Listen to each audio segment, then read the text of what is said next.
प्रिय साथियों, आज हम पढ़ेंगे फिजिक्स यूनिट सेकेंड का चैप्टर थर्ड क्वेश्चन बैंक के क्वेश्चंस। और यहाँ पे हम आज पढ़ेंगे दो दो अंकों के क्वेश्चंस। दो दो अंकों के प्रश्नों में आज का हमारा जो पहला क्वेश्चन है वो है ओम का नियम लिखिए। ओम का नियम क्या है इसको हमको समझना है। तो हम ओम का नियम या ओम्स लॉ इसको देखते हैं कि ये क्या है। सबसे पहले तो आप ये ध्यान रखिए कि जो ओम का नियम है, इस ओम के नियम को सन 1828 में जर्मन वैज्ञानिक जॉर्ज साइमन ओम ने दिया था। इस नियम को सन 1828 में जर्मन वैज्ञानिक जॉर्ज साइमन ओम ने दिया था। अब इनका कथन क्या है?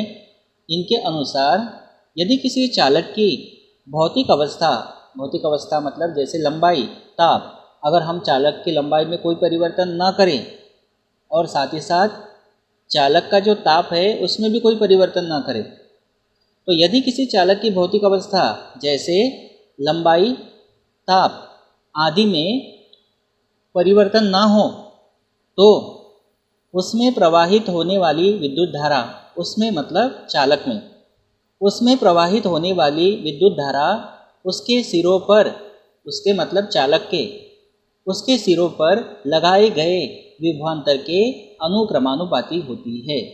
यह है ओम का नियम। तो ओम का नियम ये कहता है कि यदि किसी चालक की भौतिक अवस्था जैसे लंबाई, ताप आदि में परिवर्तन ना हो तो उसमें प्रवाहित होने वाली विद्युत धारा उसके सिरों पर लगाए गए विभवांतर के अनुक्रमानुपाती या समानुपाती होती है। तो इस तरह से हम मान लेते हैं कि हमारे पास कोई चालक है और उस चालक के सिरों पर विभवांतर हमने V लगाया, चालक के सिरों पर विभवांतर हमने V लगाया और उसमें प्रवाहित होने वाली, उसमें मतलब चालक में, उसमें प्रवाहित होने वाली धारा I हो तो इस नियम के अनुसार V अनुक्रमानुपाती I, या हम इसको कह सकते हैं V प्रोपोर्शनल टू I। तो यहाँ से हम समानुपाती का चिन्ह हटाते हैं तो यहाँ आएगा नियतांक R। तो इस तरह से मिलेगा V बराबर RI या V बराबर IR। तो ये ओम का नियम है V बराबर IR। आप इसको अलग अलग तरीके से भी लिख सकते हैं, जैसे I बराबर V बटे R, R बराबर V बटे I, ये लिख सकते हैं। तो यहाँ R जो है ये समानुपाती का चिन्ह हटाने पर आया है। तो ये जो R है ये एक नियतांक है और जिसे हम कहते हैं चालक का प्रतिरोध। कैपिटल R क्या है? चालक का प्रतिरोध है। प्रतिरोध मतलब रेजिस्टेंस। तो इस तरह से ये हमारा आ गया ओम का नियम। और एक बात आपको और ध्यान रखना है कि जो ओम का नियम है, ये ओम का नियम केवल और केवल धातु चालकों के लिए ही सत्य है। ओम का नियम केवल धातु चालकों के लिए सत्य है। धातु चालक मतलब धातु जैसे तांबा हो गया, जिंक हो गया, आयरन हो गया, इनके लिए सत्य है। तो ओम का नियम क्या है आपने समझ लिया। ओम के नियम की परिभाषा क्या है? यदि किसी चालक की भौतिक अवस्था जैसे लंबाई, ताप आदि में परिवर्तन ना हो तो उसमें मतलब चालक में प्रवाहित होने वाली विद्युत धारा उसके सिरों पर मतलब चालक के सिरों पर लगाए गए विभवांतर के अनुक्रमानुपाती होती है। इस तरह से हमने विभवांतर को V मान लिया, धारा को I मान लिया, तो मिला V अनुक्रमानुपाती या समानुपाती या प्रोपोर्शनल टू I, और इस तरह से मिला V बराबर IR। तो ओम का नियम जो है इसको आपको याद कर लेना है और ध्यान रखना है कि ओम का नियम केवल धातु चालकों के लिए ही सत्य है। उसके बाद अगला क्वेश्चन हमारे पास है ओमीय तथा अनओमीय प्रतिरोध या परिपथ। ओमीय तथा अनओमीय प्रतिरोध या परिपथ क्या है, उदाहरण देकर समझाएं। तो बहुत ही आसान है ये क्वेश्चन, बिल्कुल कठिन नहीं है। 2 नंबर के लिए आप इसकी परिभाषा दे सकते हो दोनों की और एक एक उदाहरण दे सकते हो, ज़्यादा इसमें नहीं बताया तो भी चलेगा। हम थोड़ा सा इसमें क्या करेंगे, ग्राफ के माध्यम से दिखा देंगे।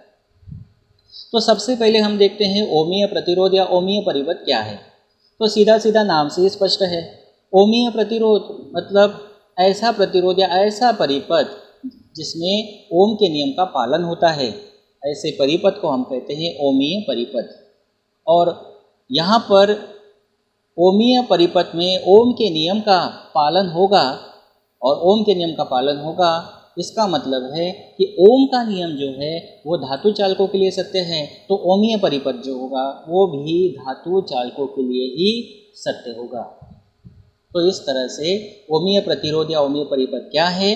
जिस परिपथ में ओम के नियम का पालन होता है। ओम का नियम मतलब V बराबर IR, उसे ओमीय परिपथ कहते हैं। यह परिपथ केवल धातु चालकों के लिए सत्य है, जैसे ये तांबा हो गया, लोहा हो गया, जिंक हो गया, या इसके अलावा और भी धातुएं हो सकती हैं।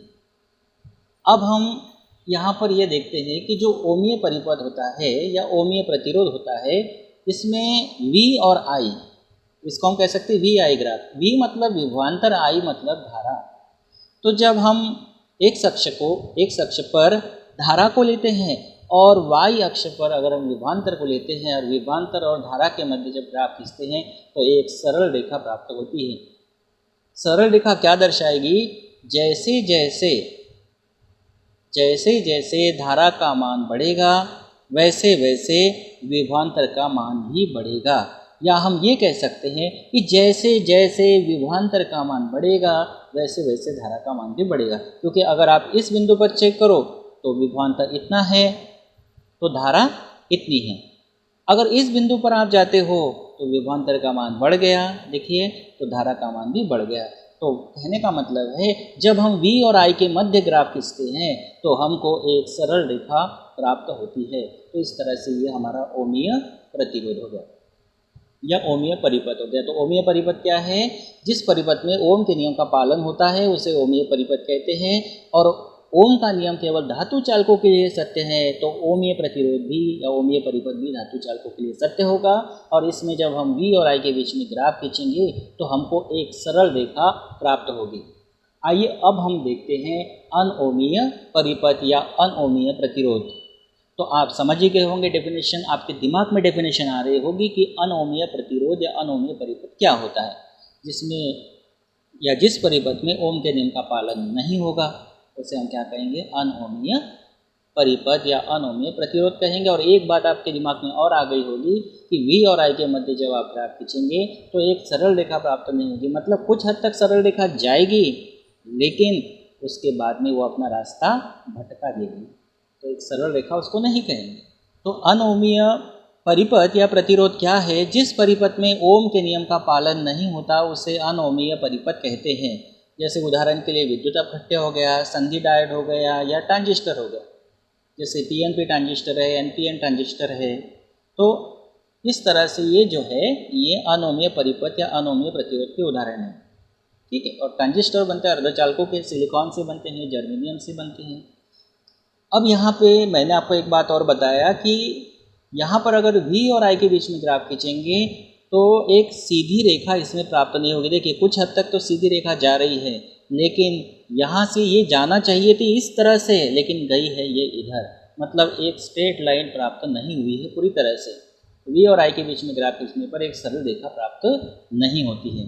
अब इसमें हम थोड़ा सा और सेंटेंस को जोड़ देते। देखिए, अनओमीय परिपथ में यदि विभवांतर में अल्प परिवर्तन, मतलब विभवांतर में अगर आप थोड़ा सा परिवर्तन करते हैं, अल्प मतलब डेल V मतलब अल्प परिवर्तन विभवांतर में, तो धारा में भी अल्प परिवर्तन हो जाएगा डेल I। तो इनका जो रेशो होगा, क्योंकि R बराबर V अपॉन I होता है ओम के नियम से, तो R बराबर del V upon del Y, del I अल्प परिवर्तन। कहने का मतलब ये है कि अगर हम अनओमीय परिपथ में विभवांतर में अल्प परिवर्तन करते हैं तो धारा में भी अल्प परिवर्तन होगा, तो del V upon del I इसको हम कहेंगे, ये भी एक प्रकार से प्रतिरोध है लेकिन अल्प परिवर्तन वाला प्रतिरोध है, इसलिए ऐसे प्रतिरोध को कहते हैं अनओमीय परिपथ का गतिक प्रतिरोध, डायनामिक रेजिस्टेंस। तो अनओमीय परिपथ या प्रतिरोध क्या होता है? जिस परिपथ में ओम के नियम का पालन नहीं होता उसे अनओमीय परिपथ कहते हैं। जैसे एग्जाम्पल हमने लिया विद्युत अपघट्य, संधि डायोड, ट्रांजिस्टर। अनओमीय परिपथ में यदि विभवांतर में अल्प परिवर्तन डेल V करने पर यदि उसमें बहने वाली धारा में अल्प परिवर्तन डेल I हो जाए तो del V upon del I को उस परिपथ का गतिक प्रतिरोध कहते हैं। और अनओमीय परिपथ में V और I के मध्य ग्राफ खींचने पर एक सरल रेखा प्राप्त नहीं होती है। ये उसका ग्राफ है। ये क्वेश्चन 2 नंबर के लिए आएगा तो आप ऐसे भी कर सकते हो, ओमीय परिपथ की परिभाषा, अनओमीय परिपथ की परिभाषा और एक एक उदाहरण देके भी आप समझा सकते हो। अब हम देखेंगे एक क्वेश्चन और क्वेश्चन है किसी सेल का विद्युत वाहक बल नापने के लिए वोल्ट मीटर की अपेक्षा विभव मापी अधिक श्रेष्ठ है क्यों? देखिए, एक बात आपको ध्यान रखना है, जो वोल्ट मीटर है वो वोल्टेज को नापता है और जो विभव मापी है वो विद्युत वाहक बल को नापता है। विभवांतर और वोल्ट विद्युत वाहक बल, विभवांतर और विद्युत वाहक बल दोनों बातें एक तरह से कहा जाए तो एक ही है, लेकिन विभवांतर तब होता है जब परिपथ के सिरे बंद हो और विद्युत वाहक बल तब होता है जब परिपथ के सिरे खुले हो। विद्युत वाहक बल को संक्षेप में विवा बल भी कहते हैं। तो इस तरह से क्वेश्चन में ये पूछा गया है कि विद्युत वाहक बल को नापना है, मतलब एक प्रकार से विभवांतर को ही मापना है, तो विभवांतर को या विद्युत वाहक बल को मापने के लिए विभव मापी श्रेष्ठ है वोल्टमीटर की अपेक्षा। आप मुझे एक बात कमेंट करके ज़रूर बताना कि वोल्ट मीटर और वोल्टामीटर क्या एक ही है, और अगर नहीं है तो इनमें क्या अंतर है। तो विभव मापी ज़्यादा श्रेष्ठ है क्यों? तो इसके मैं दो कारण यहाँ पे आपको बताऊँगा। आप 2 नंबर के लिए कोई एक कारण भी आप दे सकते हो। तो हमको क्या देखना है कि किसी भी सेल का विद्युत वाहक बल मापना है, और विद्युत वाहक बल जो है ये परिपथ के सिरे जब खुले हो तो विद्युत वाहक बल होता है, परिपथ के सिरे जब बंद होते हैं तो वो विभवांतर होता है। किसी सेल का विद्युत वाहक बल नापने के लिए वोल्ट मीटर की अपेक्षा विभव मापी अधिक श्रेष्ठ है क्यों? तो पहली बात तो ये है कि जो वोल्ट मीटर है उस वोल्ट मीटर की सहायता से विद्युत परिपथ के किन्हीं दो बिंदुओं के बीच विभवांतर नापते समय कुछ विद्युत धारा वोल्ट मीटर में से प्रवाहित होने लगती है। अब आपने क्या किया, परिपथ के दो सिरों के बीच में वोल्ट मीटर को लगा दिया और वोल्ट मीटर नापने की तैयारी में आप लग गए। लेकिन क्या होता है, जितने समय में आप वोल्ट मीटर नापने जाओगे तो थोड़ी सी विद्युत धारा वोल्ट मीटर में से प्रवाहित हो जाएगी, थोड़ी सी विद्युत धारा वोल्ट मीटर में से प्रवाहित हो जाएगी। इसका मतलब ये है कि जो वोल्ट मीटर विभवांतर नापेगा, क्योंकि वोल्ट मीटर विभवांतर को मापता है, ध्यान रखिए, तो वोल्ट मीटर विभवांतर को मापेगा या नापेगा तो जो विभवांतर है वो विभवांतर एकदम एक्यूरेट नहीं आएगा। क्यों नहीं आएगा? क्योंकि जब आप वोल्ट मीटर की सहायता से विद्युत परिपथ के किन्हीं दो बिंदुओं के बीच में विभवांतर नापोगे तो कुछ विद्युत धारा वोल्ट मीटर में से प्रवाहित होने लगती है, अतः वोल्ट मीटर से नापा गया विभवांतर वास्तविक विभवांतर से कुछ कम होगा। लेकिन विभव मापी में क्या होता है, जो विभव मापी है, विभव मापी की सहायता से जिन दो बिंदुओं के बीच में हमने वोल्ट मीटर की सहायता से विभवांतर नापा, उन्हीं दो बिंदुओं के बीच में अगर हम विभव मापी को लगाते हैं, विभव मापी की सहायता से उन्हीं दो बिंदुओं के बीच में विभवांतर मापते हैं। यहाँ विभवांतर से मतलब विद्युत वाहक बल से आप समझेंगे। नापते समय संतुलन की स्थिति में उसके द्वारा तनिक भी विद्युत धारा प्रवाहित नहीं होती, क्योंकि विभव मापी के संतुलन की अवस्था में विभव मापी में से कोई धारा प्रवाहित नहीं होती, और कोई धारा प्रवाहित, संतुलन की अवस्था मतलब शून्य विक्षेप की स्थिति, मतलब जो सुई है ये संकेतक है वो शून्य पर रहेगा।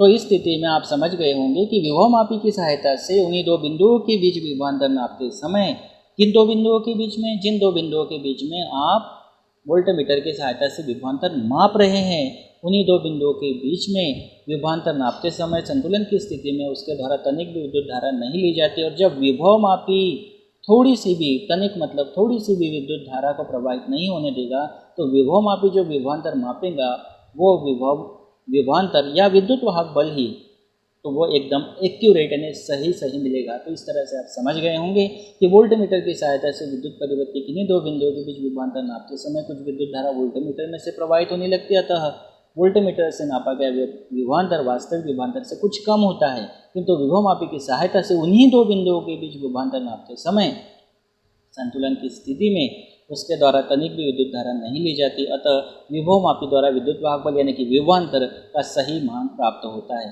तो एक कारण तो आप ये दे सकते हैं, या दूसरा कारण आप इसमें और दे सकते हैं कि वोल्ट मीटर की सहायता से जब आप विभवांतर ज्ञात करते हैं तो विभवांतर ज्ञात करते समय संकेतक का विक्षेप पढ़ना पड़ता है, मतलब कांटा देखना पड़ेगा, आपको सुई देखना पड़ेगा कि संकेतक की सुई वोल्ट मीटर में कहाँ है।